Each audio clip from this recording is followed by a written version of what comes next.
Tiba-tiba kita datang kepada Allah menyesal, ya Allah saya banyak dosa, tuh kan hambaku ini bertobat, sini hambaku, langsung diselamati, langsung seolah-olah didekap, dipeluk oleh Allah. Dan malaikat mencatat tadi tidak jadi mencatat. Kata Allah, lihat wahai malaikat, hambaku ini bertobat, jangan catat keburukan dia. Wahai seluruh malaikat, lihat hambaku ini sudah bertobat. Allah umumkan, lalu Allah mendekap kita dengan kasih sayangnya. Allah mengampuni seluruh dosa-dosa kita. Ya Rasulullah, saya tuh gak punya wirid dan dana. Saya nggak punya wirid seperti wirid Nabi, wirid Ibnu Abbas, wirid Ali yang panjang-panjang. Boleh nggak ya Rasul? Kata Rasul, wirid kamu apa Bilal?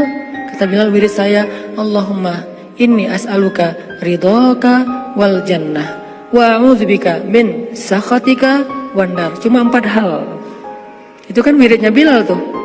Allahumma inni as'aluka ridhoka wal jannah wa a'udzubika min sakhatika wan nar. Cuma itu doang ya Rasul. Nabi tersenyum. Nabi bilang, Bilal, wirid kami panjang-panjang, intinya itu-itu juga. Jadi Bilal itu menyimpulkan gitu, pintar ya. Wirid Nabi kemana-mana, ujung-ujungnya adalah wirid Bilal. Jadi dia tinggal ngambil ujungnya aja. Rabbana atina fid dunya hasanah. Beres kan? Wa fil akhirati hasanah wa qina azabannar. Itu udah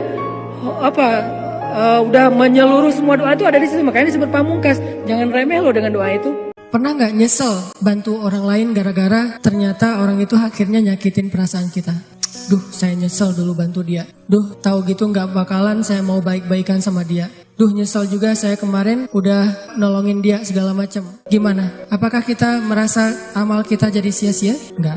Begitu kita merasa dikhianati, disakiti, dianggap bukan siapa-siapa, gak ada apa-apanya, kita tinggal mengatakan hasbiyallah. Bagi saya cukup balasan dari Allah Subhanahu wa Ta'ala, bukan balasan dari manusia. Jangan sampai kita terjebak dalam jebakan-jebakan setan tuh suka gitu ya. Dia bilang, rugi lo sholat tapi masih buat dosa. Akhirnya kita jadi malas sholat. Padahal sholat itu cara kita untuk ninggalin dosa. Inna sholata tanhal fahsya'i wal munkar. Itu sifat dari sholat, itu mencegah kita dari dosa. Udah Ustaz tapi gak tercegah. Lihat, minimal ada rasa feeling guilty kan. Itu bukankah itu bagian dari progres spiritual dalam diri kita? Dulu kita kan gak feeling guilty berbuat dosa. Sejak kita mulai sholat, berbuat dosa mulai feeling guilty kan, walaupun gak langsung bisa meninggalkan. Itu udah progres loh. Dan itu udah terbukti bahwa sholat itu benar-benar tanhal fahsya'i wal munkar. Mulai ngerasa gak enak, mulai ngerasa malu. Dulu gak ada malunya, malah bangga lagi berbuat dosa. Sekarang malu. Bukankah malu itu bagian dari iman? Berarti sholat membangun keimanan kita. Merasa nggak enak sama Allah. Bukankah muraqabah itu bagian dari iman? Merasa dipantau oleh Allah. Mulai merasa setelah itu nyesal. Dulu nggak ada nyesalnya, habis buat dosa biasa aja, malah bangga, malah cerita-cerita. Sekarang malah nyesal. Masih buat dosa sih, tapi setidaknya udah nyesal. Maka terusin sholatnya, perbaiki sholatnya, Allah akan perbaiki diri kita dari dosa. Jadi fokus kita perbaiki sholatnya. Oh mungkin sholat kita masih kurang tepat waktu. Oh mungkin sholat kita masih belum di masjid. Oh mungkin sholat kita belum di shaf pertama. Oh mungkin sholat kita belum banyak tambahin dengan gimmick sunnah-sunnahnya. Oh mungkin sholat kita belum banyak ditutup dengan istighfar setelah sholatnya, doa dan seterusnya. Perbaiki sholat kita, Allah akan perbaiki hidup kita. Jadi jangan sampai kita terjebak sama setan mengatakan, rugi aja kamu sholat banyak dosa. Enggak, itu mah kerjaan setan yang bikin kita jadi merasa sholatnya jadi sia-sia. Enggak ada kebaikan yang sia-sia. Sholat itu kan kebaikan, nggak mungkin sia-sia. Tapi masih korupsi Ustadz, masih bohong, masih curang, masih apa.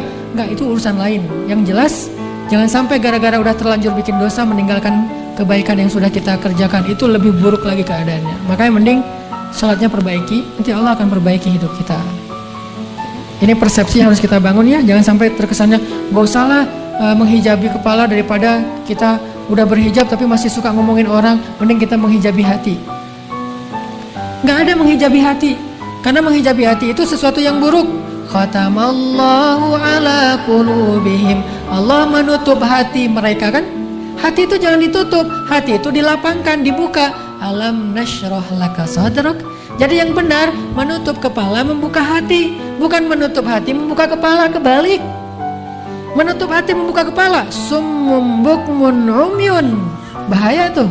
Khatamallahu ala qulubihim. Bahaya tuh kalau menutup hati. Tapi kalau menutup kepala, membuka hati, memang harusnya kayak gitu. Jadi bukan sebaliknya, menutup hati, membuka kepala. Ini persepsi umum yang disebut dengan syubhat. Pemahaman-pemahaman yang keliru di antara umat Islam Namanya manusia kadang-kadang kalau udah selesai dari masalah balik lagi dia, jauh lagi dari Allah, lalai lagi, dosa lagi, kan suka gitu. Udah nggak apa-apa. Kapan sih Allah pernah putus asa mengampuni dosa hambanya? Yang ada itu adalah hambanya putus asa minta ampun pada Allah. Allah mah nggak pernah putus asa. Nggak ada kalimat satupun di Al-Quran dan hadis Allah bilang gini, saya nggak akan ngampunin dosa kamu lagi. Kenapa? Udah 3 kali saya ampunin, kamu ulangi. Nggak pernah Allah ngomong kayak gitu. Baik di Al-Quran nggak pernah, di hadis nggak ada. Baik hadis Nabi nggak ada, hadis Qudsi juga nggak ada. Nggak ada cerita Allah itu ketika kita datang pertama, ya diampunin. Datang kedua, ya udah deh. Datang ketiga, ini terakhir ya. Allah nggak pernah ngomong gitu kan. Pas yang keempat, tidak ada maaf bagimu. Nggak ada Allah ngomong kayak gitu. Selalu, wahai hambaku, qul ya ibadiyalladzina asrafu ala anfusihim. Katakan kepada hambaku yang sudah banyak dosa dan menzalimi diri sendiri. Allah tuh baik banget loh ngomong gitu. Allah tahu kita banyak dosa, tapi Allah masih manggil kita tuh ibadi, hambaku gitu. Coba. Tahukah kita doa Nabi? Ya Allah, hidupkan saya sebagai orang miskin, matikan saya sebagai orang miskin, dan bangkitkan saya bersama orang miskin. Berani gak sih kita doa kayak gitu? Berat ya?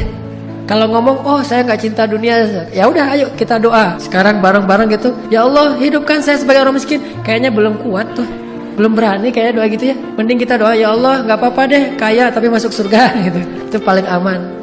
Kalau Nabi saking gak ada nilainya dunia bagi beliau, sampai memilih, ya Allah hidupkan saya sebagai orang miskin, dan gak pernah mengeluh dengan kemiskinan. Matikan saya sebagai orang miskin, dan tidak masalah dengan itu. Khadijah pun walaupun hidupnya sebagai orang kaya, meninggalnya dalam keadaan fakir bahkan, gak punya warisan apa-apa. Dan bangkitkan saya bersama orang miskin, karena orang miskin masuk surga 500 tahun lebih dulu daripada orang kaya. Tapi kalau orang kaya yang dermawan masuk surga, surganya jauh lebih tinggi daripada orang miskin. Ini kan pilihan ya. Ini sama-sama punya keistimewaan. Circle family life kita disakiti oleh keluarga, anak, orang tua, pasangan, dan seterusnya gitu kan.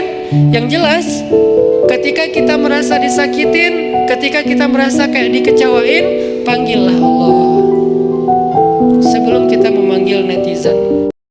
Seandainya kita ragu Allah mengabulkan doa, ya udah coba aja baca doa itu. Kan kita bilang Allah nggak akan kabulkan lah doa saya. Ya udah sok coba baca, ya Allah hidupkan saya sebagai orang miskin. Berani nggak? Kalau kita nggak berani, berarti secara alam bawah sadar kita masih mengakui Allah maha mengabulkan doa. Buktinya nggak berani minta miskin. Ketika kita tidak lagi berharap kepada siapapun kecuali Allah, saat itulah kita makin kuat. Ketika kita punya banyak harapan kepada makhluk, saat itulah kita lemah. Terus kalau gitu nggak boleh kerjasama dengan makhluk. Nggak, ini bab ikhtiar. Bedakan bab ini berdua. Bab tawakal dengan bab ikhtiar. Ini 2 bab yang berbeda. Bab ikhtiar, bab zahir.